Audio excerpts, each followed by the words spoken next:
Bonsoir à toutes et à tous, bienvenue dans Guinée Actualité. Tout d'abord, Espace Santé, chaque 4 février, le monde se mobilise contre le cancer. En Guinée, la journée mondiale est célébrée cette année sous le thème Unis par l'unique, un appel à l'unité et à l'action collective face à cette pathologie qui continue encore de faire des victimes. L'exercice est piloté par le Programme national de lutte contre le cancer et ses partenaires. Hadia Toubari. À l'initiative du Programme national de lutte contre le cancer, cette journée est marquée par des activités sportives de sensibilisation. Un geste fort pour attirer l'attention de l'opinion publique sur l'urgence de la prévalence, du dépistage précoce et de la prise en charge des malades. La lutte contre le cancer se renforce dans notre pays. Il y a le renforcement de la gouvernance par les documents stratégiques.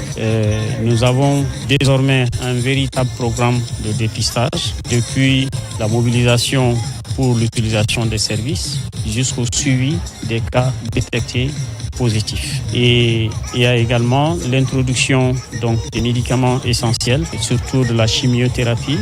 Autre temps fort de la célébration, l'illumination de la façade de l'université Gamal Abdel Nasser de Conakry par le ruban rose, symbole universel de la lutte contre le cancer, notamment le cancer du sein. Le cancer du sein, premier cancer chez la femme, connaît une progression préoccupante avec une incidence passée de 14,5 à 44 cas pour 100 000 habitants.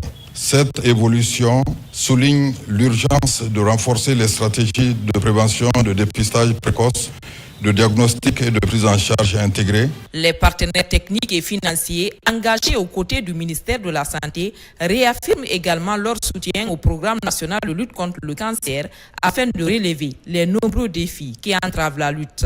En ces jours, nous nous réunissons non seulement pour compatir, mais aussi pour réaffirmer un engagement clair. Le cancer peut être évité, il peut être détecté plus tôt et il peut être traité efficacement. Les organisations de la société civile, aux côtés des communautés, jouent un rôle essentiel dans cette lutte. Nous sommes présents sur le terrain pour sensibiliser, informer, accompagner les patients et leurs familles. Avec près de 7000 nouveaux cas de cancer enregistrés chaque année en Guinée, la lutte contre le cancer reste un défi majeur. À travers cette célébration, autorités sanitaires, partenaires et populations se disent unis par l'unique, sauver des vies et faire reculer la prévalence de la maladie. À Matoto, les conseillers communautaires réunis en session budgétaire, plusieurs projets de développement ont été examinés. La rencontre a permis de jeter les bases du budget primitif de la commune, exercice 2026. On fait le temps point tout de suite avec Mamadou Saliouba Mboura.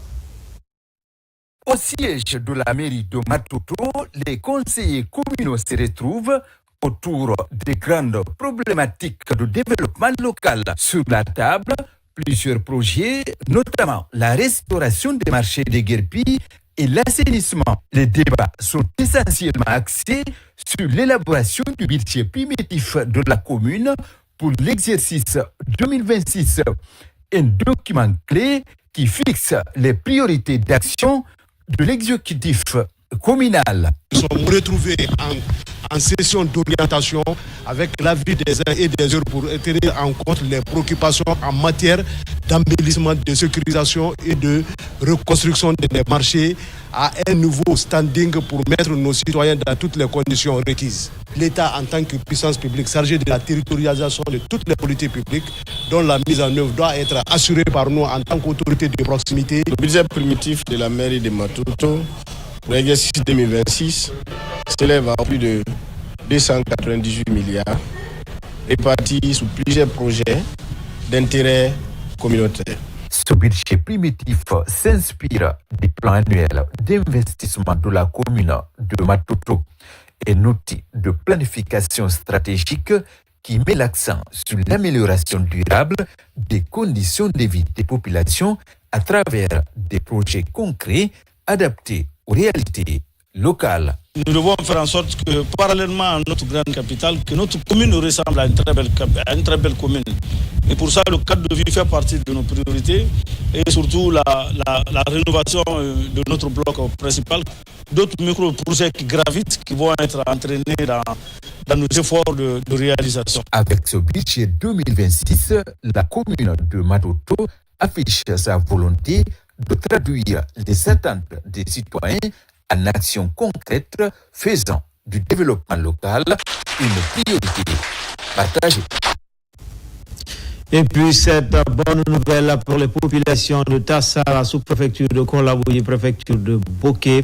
Elles auront bientôt un nouveau collège. C'est officiel, la pose de la première pierre est faite, un grand pas franchi dans l'amélioration des conditions d'études des élèves admis au collège. L'infrastructure sera bâtie sur 8 hectares. Les explications avec Aïssata Marshall. Le district de Tassara ne disposait jusque-là d'aucun collège. Une situation qui contraignait de nombreux élèves à parcourir de longues distances pour poursuivre leur scolarité. Cette réalité est désormais en train de changer avec le lancement officiel des travaux de construction d'un collège de 4 salles de classe par les autorités de Boké. Au vu de la cartographie scolaire que la direction sous-préfectorale de l'éducation de Kolabouyi a attiré l'attention de la commune pour plaidoyer la construction d'un collège dans le district de Tassara et environnant. Avec la mobilisation des ressources propres de la commune, le conseil a décidé d'orienter une partie de ces fonds mobilisés pour la construction de cet édifice afin de soulager la population et maintenir nos enfants dans un cadre bien donné pour une meilleure éducation de base. La construction et l'équipement de ce nouveau bijou répond à un besoin, celui d'adapter les infrastructures au rythme de la démographie. Ces infrastructures sont les vôtres.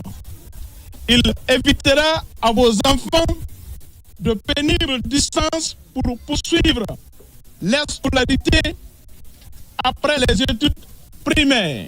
Très émue, la population de Tassara accueille cette initiative qu'elle qualifie d'historique. Parents et élèves expriment leur satisfaction et nourrissent l'espoir d'offrir aux enfants une éducation de proximité sans avoir à quitter leur localité. Quand on dit question de proximité, de l'un, il faut l'approcher en soi. Par remercier le gouvernement, la sous-préfecture, la commune, qui a pu œuvrer à nous faire ça là je n'oublierai jamais. La famille qui a mis un domaine de plus de 7 hectares au compte de l'État pour la réalisation de ce collège. Et après la réalisation, on sait que réaliser c'est difficile, mais l'entretenir aussi est mieux. Kolel, c'est une commune qui est à féliciter par rapport à la mobilisation des recherches qu'il fait, par rapport aux actes qu'ils sont en train de poser pour leur population.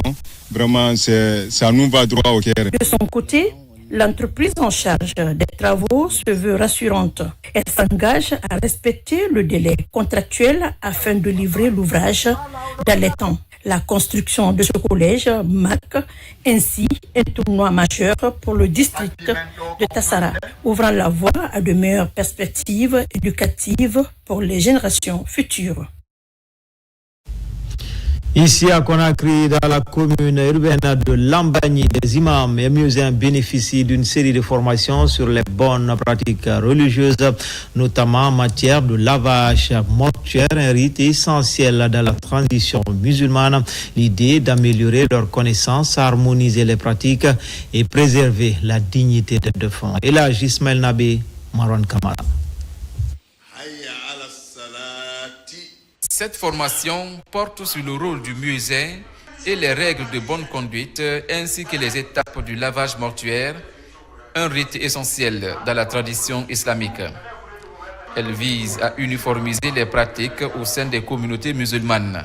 Les muezzins, les présents comme les absents, doivent être l'homme qui peut appeler pour la prière, pour connaître l'heure de prière et accepter le calendrier de la direction à affaires islamiques. Accepter ça, tous les moments, tous les jours. Que tu sois dirigeant ou dirigé, que tu sois riche ou pauvre, un jour tu vas répondre à l'appel d'Allah. Donc si on sait ce qu'il faut faire, Inch'Allah, nous aurons la grâce et la miséricorde d'Allah. Organisée avec l'appui du secrétariat communal de la Ligue islamique de Lambagny, la session s'inscrit dans une démarche de structuration et de professionnalisation des acteurs religieux. Nous, ça nous soulage très bien, puisque l'affaire des miséries là, parfois quand tu entends ce qu'on appelle faire la misérie, vraiment c'est dégoûtant quoi, mais c'est une formation qui nous intéresse très bien. On voit beaucoup dans les mosquées différentes, les gens qui sont concernés à faire ces travaux, ils ont besoin de renforcer leurs capacités. C'est pourquoi on a initié chaque commune vraiment d'organiser cet séminaire pour que les femmes comme les hommes aussi comprennent comment vraiment on doit traiter un corps musulman quand il est mort. Même les hôpitaux aussi sont concernés, les grands hôpitaux là où il y a les morts sont concernés. Mais on a dit d'abord de commencer par les communes. Après ça, Inch'Allah, on va partir dans les hôpitaux, les grands hôpitaux là où il y a les morts, pour les apprendre comment vraiment l'islam nous enseigne, comment traiter, comment laver le corps d'un musulman quand il est mort. En renforçant les capacités des musées, la Ligue communale de Lambagny compte promouvoir des rites funéraires conformes aux enseignements religieux, tout en tenant compte des exigences sanitaires modernes. Enfin, des prières et bénédictions pour la paix et le vivre ensemble en Guinée. Cette initiative de la Fondation Diamastou Soumaya, elle est organisée dans la commune urbaine de Matam. Mikini Moussa Kamara, son enseignant.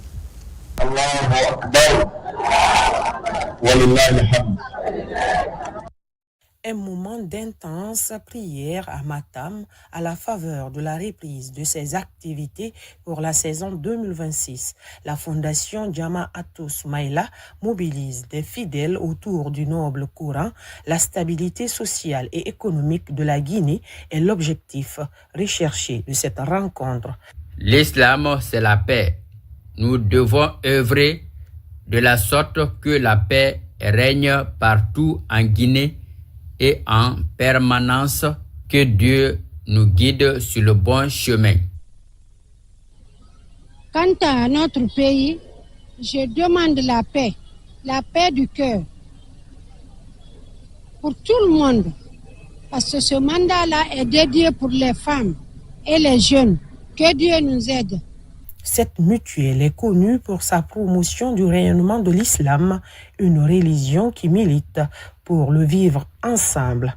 Le message que j'ai, le message de paix, de sécurité, de concorde et de sincérité envers les autorités, envers tout le peuple de Guinée.